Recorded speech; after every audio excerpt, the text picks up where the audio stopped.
guys, welcome to Bastian time. I'm your host Bastian. This is Nintendo News. Let's get to that news. First of all, we had to learn some interesting bit of information from last week, which is that originally when Toys for Bob, I think is the developer, was working with Activision about the whole Skylanders thing, when they were in the initial stages of that, they approached Nintendo as a partner, and basically they wanted Nintendo to front up some of the money and create this whole interface for reading the different figures and whatnot, and that then Nintendo would be exclusive to Nintendo. Skylanders would be only on Nintendo. And they felt like Toys for Bob and Activision felt like Nintendo would be perfect for that because, you know, they are sort of aimed at a slightly younger audience or maybe a more cartoon-friendly sort of audience.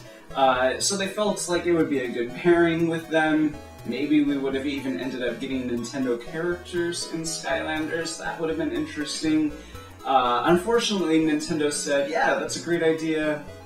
We're not so interested in partnering up with you guys, though. So just imagine what it could have been like had Skylanders been a Nintendo-only thing. Now, I haven't actually played Skylanders myself.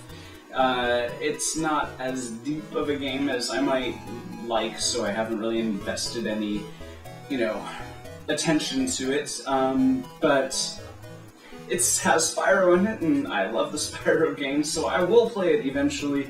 And I just think, it could have been such a good windfall for Nintendo financially, because Skylanders is doing crazy well. It's amazing how good it's doing, and could have been a great idea for them. Oh well. Every time Nintendo releases a new console or a new piece of hardware, they get sued by somebody claiming copyright infringement. So the same thing is happening right now with the Wii U. Somebody, and I've tried to read through this patent that this guy is saying that they are violating of his, and it's so generic, I don't even understand how this was a patented idea, but basically he's saying that he patented the idea of having one main screen representing a set of data, and then a secondary screen representing changes that you could then make to that first screen's data.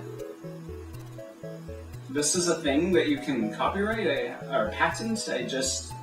Seems so generic to me, but he claims that he came up with that idea, so he deserves a cut of the Wii U. Obviously, when Nintendo was creating the Wii U, they probably, weren't aware of this guy's very generic patent, or even if they were aware of it, which is highly doubtful, the Wii U was so much more than that idea, so it's silly.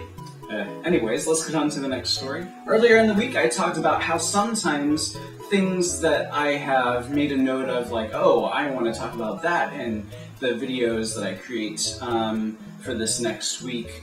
Somehow, even though I've copied that information, it gets lost in the copying and pasting void, and the same thing happened with this beautiful cover of Kakariko Village by Supershigi, or Laura Shigihara, I think is her name. Her music is just amazing. She's most famous for things like Plants vs. Zombies, but the things that I love the most that she's created are, she did an amazing version of Fee's theme. She's just got an amazing voice, and she does all these vocal harmonies and layers, and it's very nice. And her version of Kakariko Village is perfect. You definitely have to check it out. There's a link for you down below. And that's it for this episode of Nintendo News. See you guys tomorrow for more news. Bye, guys.